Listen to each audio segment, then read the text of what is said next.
Howdy y'all, Caleb here. It's been a few weeks since the new edition has dropped for Age of Sigmar, so how is Seraphon doing? First, I'm going to talk about some of my favorite things that I've been playing with. What are some of the abilities I like the best? What are some of the units I like the best so far? That's just my opinion. And then we'll look at the professionals and some of the lists that they've been running that have been doing really well over the past few weeks. So, that's what's on board for today. First off, let's look at some of the, quickly, we're going to go over some of the things that I've really enjoyed. So, we showed off this damage efficiency chart last video, and I think it kind of rings true. These units up here in the green are the ones that we thought were the best for the points cost, for their damage output, and for their price to get them into your list. And I think that has shown up on the table. Agrodons are good for their point cost. Raptadon Chargers are... I really like Raptadon Chargers. They reinforce really well. It's a lot of wounds now. And their 5-up save doesn't feel as bad as it used to in Seraphon. With Seraphon not being as tough as it used to be because we don't have that -1 damage, that 5-up save just... It doesn't feel as bad. If they felt super squishy in the last edition, now it's not that big of a deal. They'll still die, don't get me wrong. They'll still die. But the extra wound makes that unit last a lot longer. Kroxigor are absolutely my favorite right now. To me, for so far as my experience, Kroxigor have been the most fun. They survive longer than the opponent thinks. They hit back extremely hard. And they don't need a ton of buffs to feel good. I feel like sometimes the Agrodons don't feel quite as well because you need to be charging. You want to get their rage up. Kroxigor will just sit there and fight you. And so I feel like Kroxigor end up being kind of my MVPs of a lot of these games as they sit there and take more damage than you would think they would. I haven't had a chance to really try Ripperdactyl Riders yet. But I'm hoping they're doing well. If you're playing some Ripperdactyl Riders, let me know how they're doing for you. Because they do seem intriguing as really fast pieces that can move around the board a lot. Source Guard, Source Warriors, I think are still doing good. We'll see a couple of lists that utilize those, especially Source Guard. As far as my battle traits, my favorite ones I've been using so far, it's got to be Quetzal the Preserver. For my playstyle, I really like that one. Now, if I go into a battle plan where I have a very small deployment, I end up not playing this, but I'm able to... Now, I play quite a few Kroxigor, I'll admit that. But I'm able to play into this quite a bit. Moving up the board, staying in my territory. A lot of these battle plans, I can fight those objectives and stay in my territory. Now, not all of them. But I really do like Quetzal the Preserver. I almost never get the side quest to get another Asterism with this one. So that is kind of a downside. But it does feel really good when someone's hitting you. You're subtracting one from their rend. And then you're all out defensing. So that all of a sudden that Kroxigor that's on a normal 4-up save is essentially on a 2-up save. And so it just makes it really hard to kill. So I really like that battle trait. There are quite a few games where I end up choosing the Sotek the Deliverer for add 2 to move. If it's a very short deployment and we're not going to be fighting in my side, that's kind of my default one. I'm going +2 to move just so I can get the things where I need to go. Agrodons on a 12-inch move now feels really good. Chargers, Raptadon Chargers moving 14 is so nice. So nice. So that's kind of my second choice. To be honest, my third choice is kind of Itzel the Tamer. If I've got a lot of mounted stuff, I'm going to take that one. But I haven't gotten a ton of use out of that one yet. And my last choice is Tepak the Seer. Add 1 to casting rolls. I thought I was going to use this a whole lot more. It's a very easy one to get the side quest. But it just doesn't feel like it has as much of an impact because you're casting a couple spells. Now, the spells are very important, especially with all these manifestations that are around the board. That's crazy. But as far as like damage output and control on the board, I don't feel like it has as much of a role. If you are taking a lot of casters, do that one. But so far in my games, I haven't used that one as much as I thought I would. Battle formations, Eternal Star Host, I'm not even taking anymore. Now that we've kind of figured out you can only use one core keyworded ability per phase. If you try to teleport something and fail, they can't move. That's horrible. So I have not taken this at all. I really like Shadow Strike for my Raptadon lists and Sunclaw for my Kroxigor, Agrodon type lists. Heroic traits. I thought I was going to take Bean of the Stars more often, but I end up with Beastmaster quite a bit. Add 2 to move for Seraphon and Cavalry. Monsters isn't usually a big deal right now. They're not very good. But that Cavalry having +2 to move and add on that other +2 to move asterism, this army is flying. It is going so fast. So I really like Beastmaster for my Cavalry stuff. And I generally have Cavalry in every single list, so it's useful somewhere. Artifacts. It's a tough one. Incandescent Retrosis is really good. Heal D3 in both of our hero phases. But I really like the Quaddle Familiar, where you add D6 to a casting roll. This has been clutch for counter casting, manifestation, especially if you're taking like the Kronspine. Let's say you're making the opponent go first. They're in their hero phase. They finish with that. You're going to use a counter cast, and you're going to roll your extra D6 here. And that makes that Kronspine a lot easier to get off, especially if you're doing it with Slann, who's already +2, and you're adding another D6 to it, or +1, plus another D6 to it. This really helps out a lot. So I've liked this a lot for counter casting manifestations. Let's see, spell lores. Let's start with the one that I was hoping I would take this more often. I really like Empowered Celestite. I only take the spell lore of Primal Jungles if I have a target I want Empower Celestite on. It doesn't seem to be quite as useful on my Aggrodons as I thought it would be, but if you're taking Warriors or Guard, that is great. But otherwise, you almost have to default to the lore of Celestial Manipulation. Speed of Huanchi is amazing. Run and Charge, that works for anything. That helps my Kroxigor big time. That helps anything that's a little bit slower. It helps Aggrodons better than I think a little bit of extra rend, just because you get extra speed. Anything. This helps everything. Comet's Call is decent. Mystical Unforging is really nice when they get in close. You can kind of layer on those minuses to rend. It's not a great spell lore. I mean, it has uses, but as I'm looking at some of these other armies that I'm playing against, they have spells that can do quite a bit of damage, it feels like. Or, like, really buff up their units well. We've got some movement shenanigans, but really, like, our best buffing piece is, like, +1 to rend on one weapon profile. All right, well, I mean, it's okay, but I really wish we had a little bit stronger spell lore, because we have some great casters. But I feel like our casters are kind of tied to whichever manifestation lore you're taking. If you're taking Kronspine, you're probably not taking a Slann just because you're going to run out of spells that you really want to cast. So if you're taking a Slann, you'll probably cast one spell from your spell lore here, but then you're casting manifestations. So if you're taking a Slann or Croak, make sure you have a manifestation lore that has quite a few options for you. That kind of really opens it up. Season rules. These are pretty interesting. Just because of the way we have to list build, I find I have quite a bit in my General's Regiment.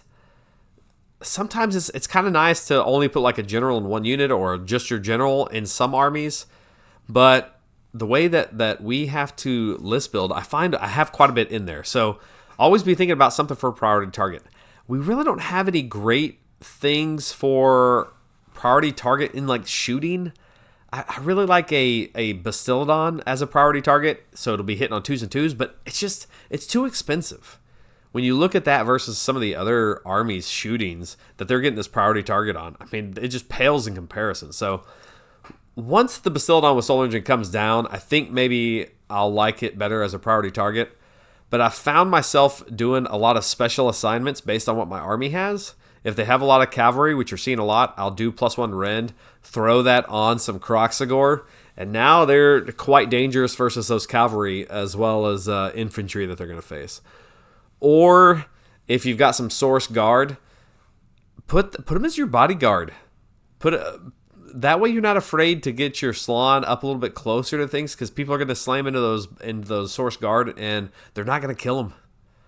You know, if you're -1 to rend, -1 attacks, and they have a 5-up ward, they're going to survive. And let's say you've got Empowered Celestite on those guard, they're going to slap back pretty well. So some good options there for the season rules. Realm Shaper engine, I've been extremely disappointed in the Realm Shaper engine. A lot of these deployments, it's kind of at the back. It's hard to place them. We've been trying to follow the terrain layouts that GW puts in there, and that some of it makes it hard to put a Realm Shaper engine where it's going to be real impactful. The Power Unleashed is nice that you can do that, with any wizard now. I do tend to blast that off once or twice before I have to move away from it, but Fierce Guardians hasn't come up that often. It just kind of seems like a little bit of a waste right now. Starseer is fantastic. I absolutely love the Starseer. Kind of your discount Slann. I'm not sure why he has a better save than the Slann. That's kind of silly. But a 2-cast wizard, 150 points, and it opens up a lot of options. Any Kroxigor and any non-monster skink units. That means all my Raptadons and all my Kroxigor can go into this guy's regiment, and I can fill that up a lot. All my Hunters of Huanchi go in here too. So a Skink Starseer is a good caster and has good list building potential too. So anytime you're running low on points, you can't quite fit a Slann in, a Skink Starseer is an excellent choice. 2-cast wizard for pretty cheap. Plus, it's got 2 abilities that are really good. Turn Off Wards is a great spell. 18 inches is very nice. Scry the Stars, I swear, maybe it's just me. Every time I roll this, I fail. I'm usually waiting until turn 2. Just earlier today, I waited till turn 2. Of course, I rolled a 1 and a 2, so nothing got a ward. It's a short range. Scry the Stars has not seemed that impactful for me so far. It's still great. Don't get me wrong. It's still great. Throw that on your Kroxigor. It's only once per battle, but still. I think I've talked enough about Kroxigor. I absolutely love them. They're a lot of fun to play with. A lot of wounds. An okay save. A 4-up save is not great, but once you add in that -1 rend, it starts to feel okay. Add all-out defense on that, and they end up being pretty tough to kill. Not impossible, but pretty tough. I generally don't buff them other than all-out attack, because all-out attack is you're hitting the Moonstones on 2s and 2s, and the Drakebite Mauls on 3s and 2s. That feels like I get quite a few through. And there's a lot of things that are infantry. I've had heroes that are infantry. Obviously, a lot of infantry running around the board is like screens and stuff, but your big hordes are generally infantry. Right now, we're dealing with a lot of cavalry, and we don't really have a lot of cavalry answers, I don't think. And so they're a good target to give the special assignment to if you need to. Warspawn are I've liked them quite a bit because they do have some defense versus shooting. There's not a lot of monsters I've been fighting, to be honest, so I haven't really used their +1 rend to that. But getting them in combat with Skink Cavalry has turned out to be easier now that the Raptadon Chargers are quite good. I really like them a lot. And so these make kind of a natural power pair. A reinforced unit of Skink Raptadon Chargers, and then your Kroxigor Warspawn. They go quite well together. Put a little Starseer in the middle, and it's a nice core of your army. So I like those. I like them a lot. Hunters of Huanchi. I'll talk about these. Both of these, I'm only showing you the things I'm like. I'm not going to go through all the things I hate. I like these Hunters of Huanchi with both Dart Pipes and Bolas. Kind of depends on how many points you have. There's been times where I need to fit in the 80 points, and I've been happy with them. They still score my battle tactics. They still ambush back in the opponent's side of the board, which is kind of what they're trying to do. But then if you do shooting with them, they can make an opponent -1 to wound. And that's come in clutch for me a couple times where they'll hit a unit that's going to be charged in the next turn. Well, it's for the rest of the turn. So it doesn't last forever. But if you're going into that target, then that can help. The Bolas last a little bit longer, right? Yeah. Until the start of your next turn. I don't know why this doesn't happen until the start of your next turn, but I like both of them. If you need the points, if you're shaving points down and you need the extra 10 points, go with the Dart Pipes. I think they're fine. Aggro+ Lancers are doing good. When you get the charge on them, they'll absolutely destroy stuff. When they don't get charged, I find, or when they get charged, I find that Kroxigor end up performing a little bit better. just because wound density, and they don't need the bonuses from the charge. But Cavalry is quite good right now. Aggrodons are still up there, and a lot of damage. If we come into a monster meta later on, some other season, these guys are going to really, really shine if they do that. Raptadon Chargers I have found to be quite good. They're so cheap. They're 140 points for 5. They reinforce really well because you can fight with all 10 of them now. And so you're rolling 60 dice, 61 dice, I guess, because of the champion. You're going to be rolling 61 dice at the opponent. You're going to do damage. But not only that, having 3 health each, they end up being a lot harder to kill than some people think. Now, they're not as good as like Hex Wraiths. Hex Wraiths are kind of the boogeyman right now. Partially because they're unrendable. They have a better save. They have better control. I think they probably do more damage. I'd have to compare the War Scrolls, but Raptadon Chargers are kind of like the poor man's Hex Wraith, so they do very well.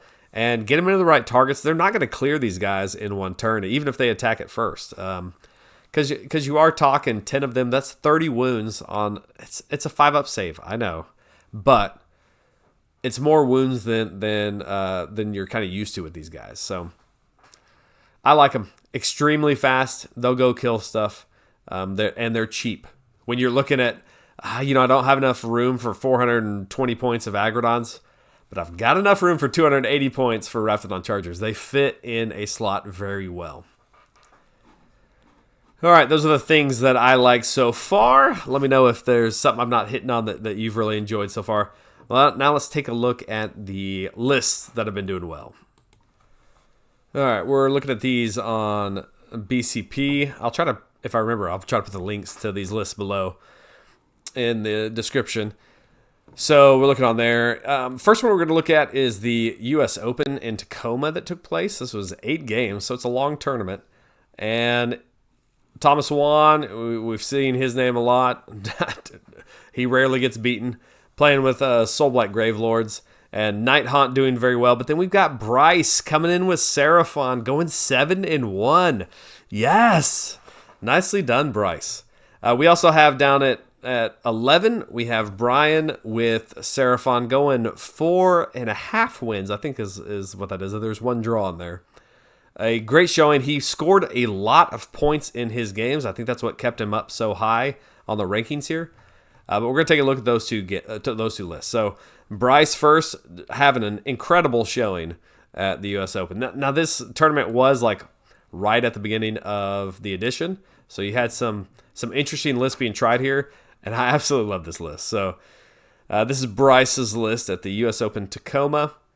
He's taking Shadow Strike Star Host. So he's got the extra move for the skink in the shooting phase. Spell Lore Celestial Manipulation. So we've got Comet's Call. You got Speed of Huanchi for run and charge. And Morbid Conjuration is his manifestation lore. We've seen that one taken a whole lot. There's a lot of people that are probably saying that there's going to be some nerfs to Morbid Conjuration. It is very strong. Lots of spells. So you've got 4 spells to cast and some really good spells in there.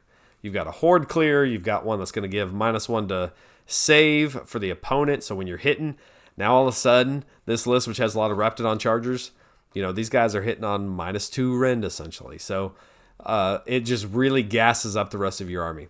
The other spells do good things too. What is it? The Malevolent Maelstrom and Shackles. So 4 great spells, especially when you have lots of casters here. He's going to be throwing out a lot of manifestations onto the board. So that's good. General's Regiment, we've got the Slan Starmaster as the general with Quattle Familiar. So he gets the extra D6 to cast on one spell. Probably doing that on a counter cast maybe, but could also be throwing it onto a very important cast that he wants.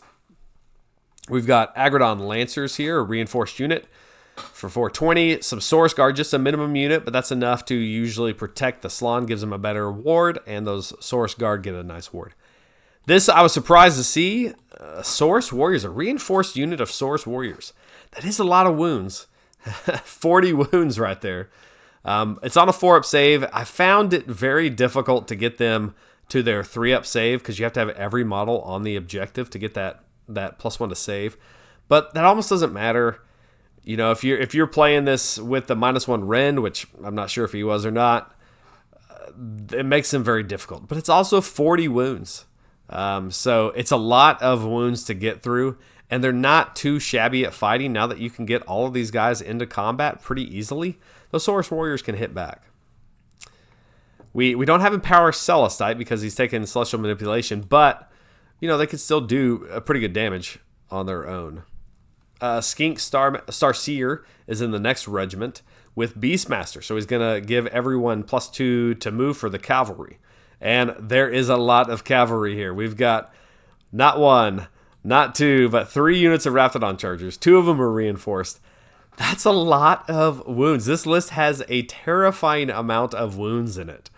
These Raptadon Chargers, them alone, what is that? 75 wounds worth of Raptadon Chargers? And then we've got 40 wounds of Warriors and another 30 wounds of Aggro+ Lancers.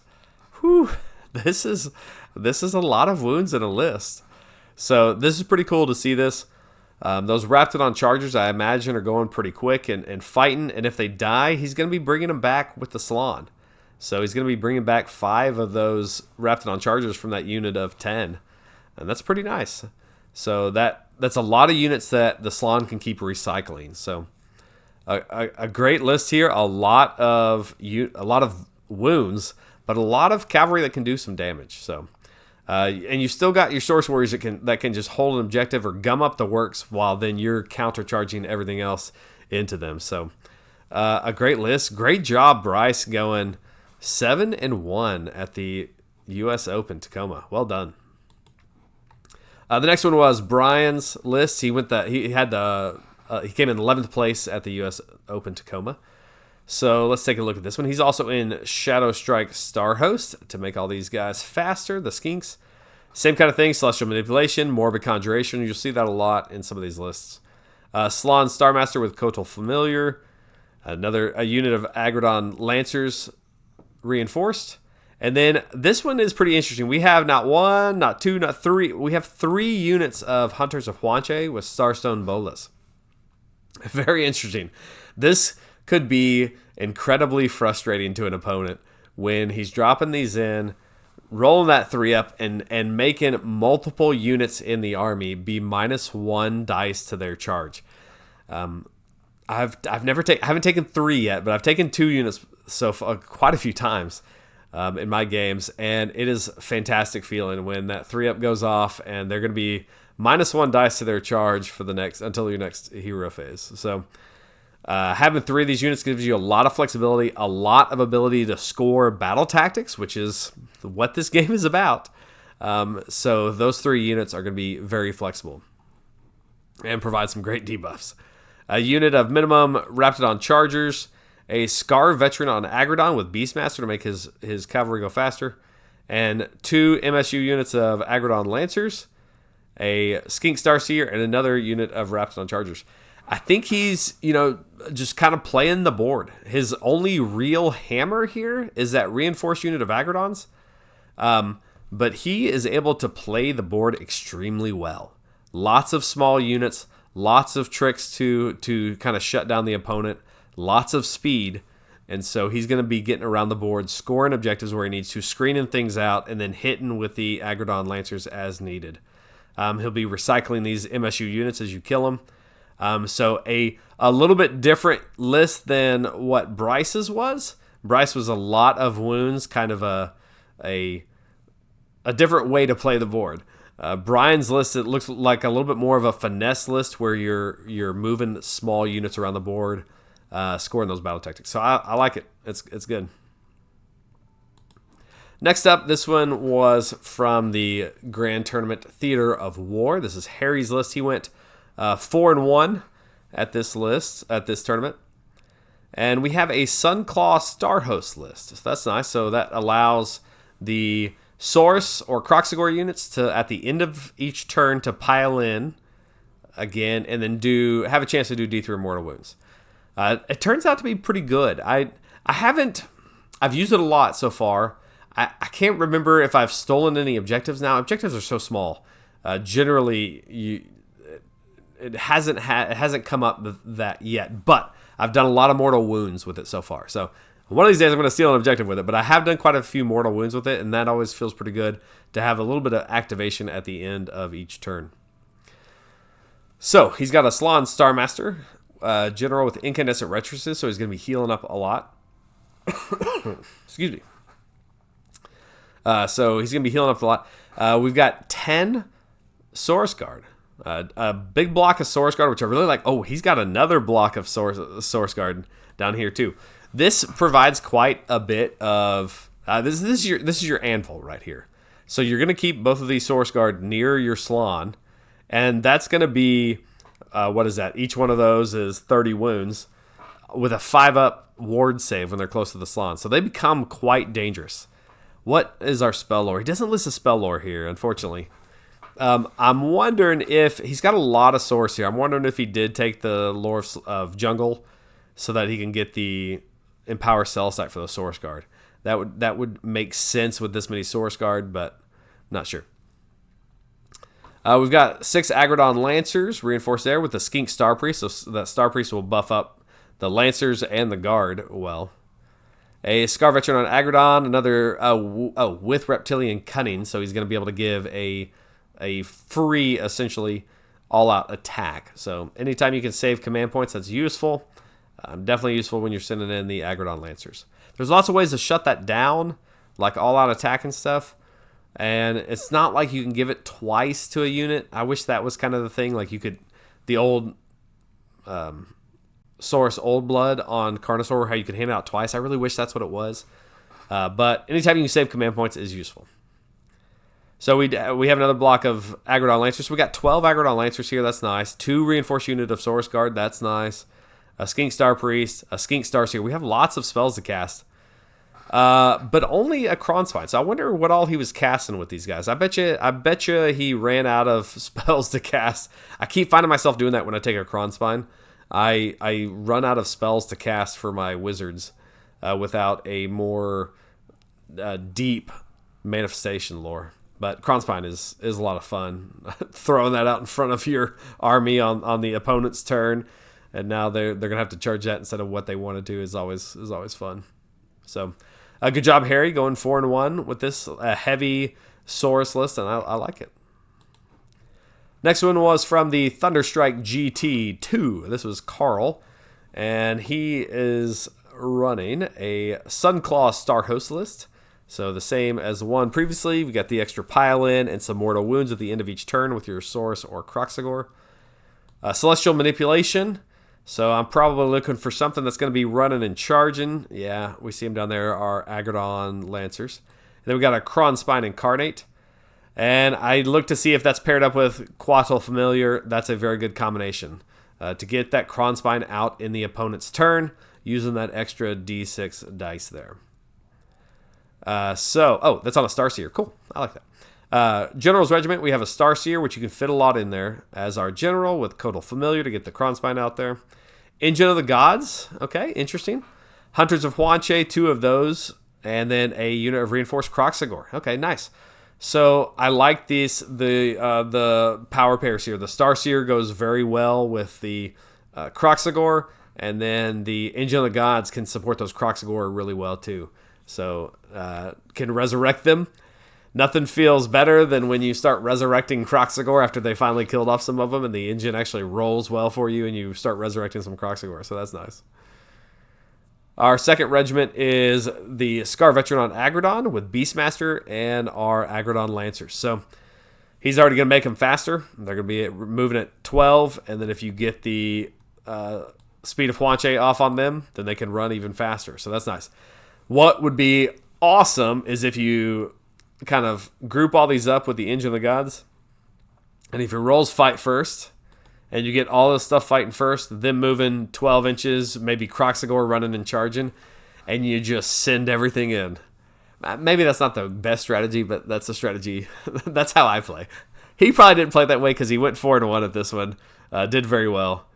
But I like that list. Engine of the Gods. I like the Engine of the Gods. I haven't played with it as much in the last week or so as I was early on. Just hasn't quite made my list, but I need to get back in there because that Engine of Gods is a good piece. It's a good tech piece. Gives you a little bit of fun and strategy there. There's a lot of like strike first, strike last in this game, and so that may be our only way to play into that. So I think it's worth a take because you're gonna run into a lot of armies that are gonna be fighting you first, and if you have a method to get that, even if it's kind of hard, and you may have to wait till turn 2, it is worthwhile, I think. So great list there from Carl. Oh, I wanted to highlight one more. This one's happening right now. I'm recording this Saturday night, so I'll upload it tomorrow for you. Hopefully he's doing well. Spencer at the Dojo Open. I saw this one. He's 2-1 so far. I'm hoping he wins his 2 games on Sunday. His his list is called Meat Wall, and it is a Sunclaw Star Host. This is just an absolute lot of wounds here.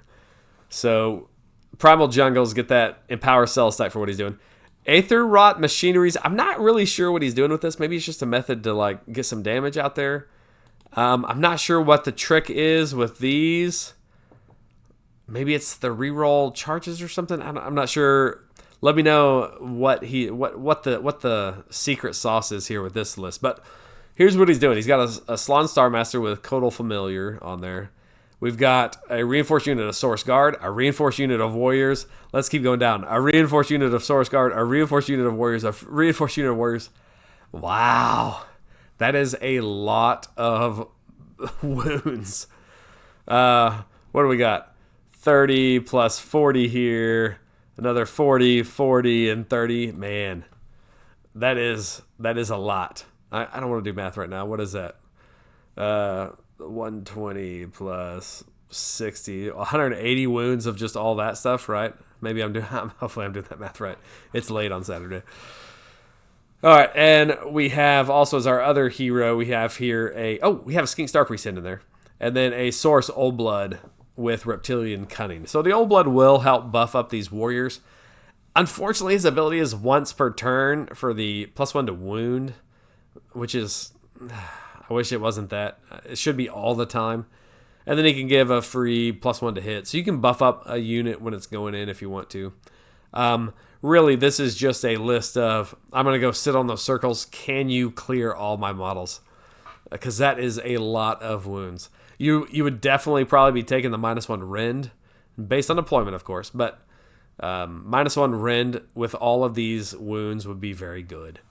These guard will be helping out the Slaane. The guard are going to be the toughest unit. Even with all these warriors, those guard are going to be incredibly tough to shift. So, a very fun list. I'm going to be watching his at the Dojo Open GT. See how he does on Sunday. Hopefully he can finish off those wins. So, all right, that's it for today. Let me know if you've been running a list and you've done well with it, or what's been working for you. Let us know in the comments below what's been your favorite thing about Seraphon in the new edition so far. And I'll see you guys on the next one.